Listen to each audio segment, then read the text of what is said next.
gangguan sensoris. Di gangguan sensoris ini yang rusak adalah bagian koklea atau saraf vestibulokoler. Nah, bisa jadi nih telinga luarnya itu normal ya, maksudnya si daun telinga bisa menangkap suara dengan baik, kemudian disalurkan dengan baik, gendang telinga, baik tulang-tulang dalam telinga, semua cairan-cairan di dalam telinga juga itu baik semua. Tapi ketika sampai di saraf di koklea ya, di saraf pendengarannya ya, sampai di koklea, kemudian sampai menyalurkan ke saraf ininya, itu dia terganggu karena apa? Ada kerusakan di saraf di bagian situnya ya, bagian kokleanya gitu. Jadi ini sudah lebih ke dalam ya, berarti telinga dalam yang sudah kena.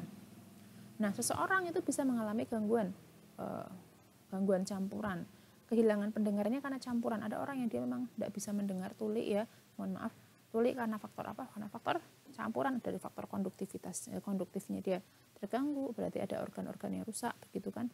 Ada yang gangguan sensorisnya yang terganggu begitu ya, dua-duanya sampai campuran.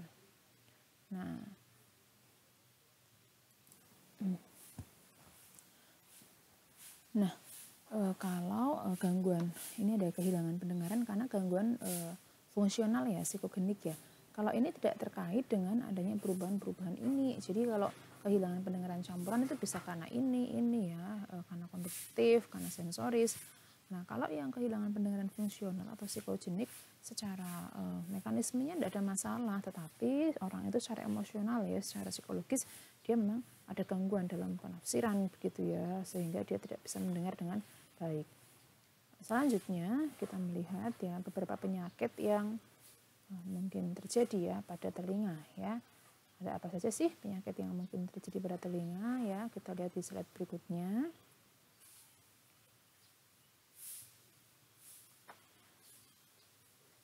Ya, ini ada beberapa penyakit yang bisa terjadi di indera pendengaran ya. Yang pertama tentu sakit telinga ya, sakit telinga secara fisiologis ya, memang sakit begitu ya. Kemudian telinga berdenging ya, tinnitus, jadi ada suara nging gitu ya. Penyakit menir, kemudian tuli ya, kalau ada tuli dia tidak bisa dengar, harus dicek ya. Ceknya ada dua yang bisa dilakukan, ada cek audiometri, ada tes hambatan akustik. Kemudian tematoma yaitu gangguan pada tulang rawan. Ya, ada gangguan di tulang rawannya, ada perdarahan di dalam telinga, serta jaringan tumbuh yang berlebih. Jadi jaringan dalam telinganya tumbuh secara berlebih. Nah, sehingga ini semua ini menghambat proses pendengaran, penyaluran ya, getaran suara di dalam telinga ya, sehingga getaran tidak sampai ke saraf sensoris secara maksimal, ke saraf auditori secara maksimal.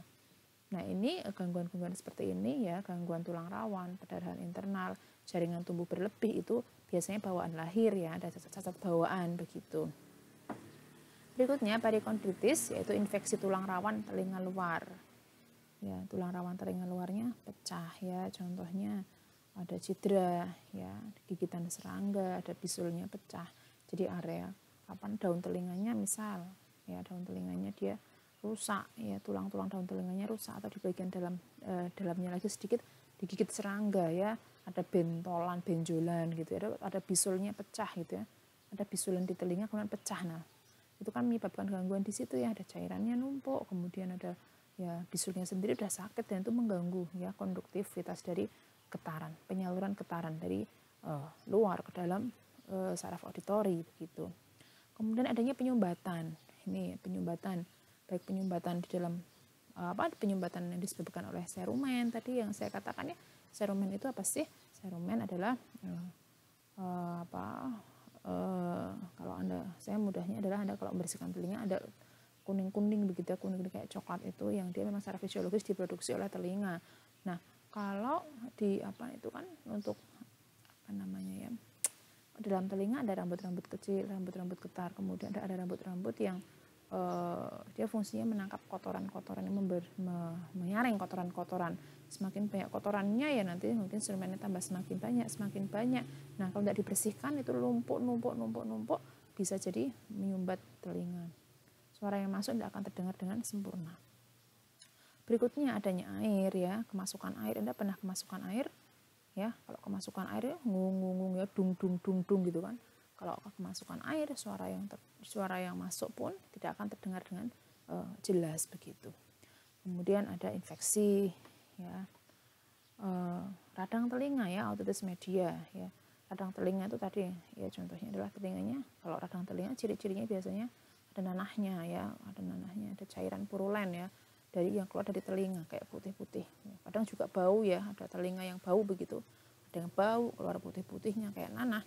Ya berarti ada radang di situ, ada infeksi di situ. Infeksi ini bisa disebabkan karena bakteri maupun karena virus ya. Kalau ada infeksi di situ, keluar nanah, baunya tidak enak, telinganya baunya tidak enak, tidak sedap gitu ya. Nah, itu lama-lama ya bisa menjadi tuli ya, karena faktor infeksi tadi. Gitu. Kemudian ada labirinitis ya. Ya kayaknya ada yang salah ketik saya. Labirinitis di sini adalah infeksi, oleh karena infeksi ya ada gegar, bukan orak ya di sini ya, mohon maaf ini saya salah ketik ya, otak ya. Labirinitis ya oleh karena infeksi ya, gegar otak. Ini saya salah ketik. Oke. Atau karena alergi ya. Ciri-cirinya ada telinga berdengung, mual, muntah, vertigo ya. Atau pendengarannya berkurang. Ya. Ini. Jadi kalau ada kendala-kendala seperti ini ya sebaiknya segera diperiksakan biar penyakit ini tidak semakin berkembang ya, tidak semakin memperparah kondisi begitu.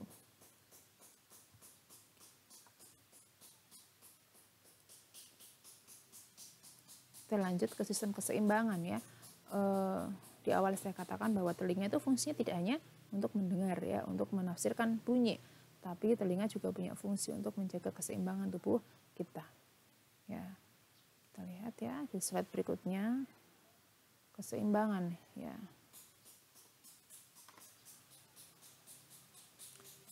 Keseimbangan itu nanti ada 2 jenis ya, kita cek. Mohon maaf ya, lemot ya ini. Ini ada keseimbangan ya. Apa sih keseimbangan? Anda lihat coba gambar di sini nih. Ketika seseorang dia terganggu keseimbangannya, dia akan mengalami distorsi ya, apa semacam kayak linglung ya, hawanya mau ambruk lah, atau kayak pusing ya, pusing sekali, kayaknya muter-muter kepalanya lah, itu kaitannya dengan keseimbangan. Nah, di sini dalam keseimbangan ada namanya sacculus dan utriculus dan canalis semicularis yang turut berperan. Apa sih sacculus dan utriculus? Di sini merupakan kelompok sel saraf yang memiliki ujung rambut bebas melekat pada otolit ya. Jika posisi kepala ini ya, maksudnya gini, posisi kepala itu akan menentukan getaran otolit dikirim ke otak gitu ya. Jadi posisi kepala itu akan menentukan ya seperti apa ya fungsi dari otolit ini. Kemudian canalis semicularis, di sini ada 3 tulang setengah lingkaran tersusun menjadi satu kesatuan dengan posisi berlainan. Ada yang horizontal, vertikal atas, dan vertikal belakang. Setiap kanalis berisi endolimfe dan pada setiap pangkalnya membesar disebut ampula. Berisi reseptor keseimbangan yang disebut kris T ambularis. Di sini ya suasananya lembab ya, bergerak ke arah berlawanan dengan putaran. Atau kalau misal si arahnya ke kanan, maka dia akan bergerak ke kiri ya, dan sebagainya. Ini akan menentukan perubahan posisi dari tubuh kita, keseimbangan. Nah, keseimbangan itu ada 2 ya. Cek.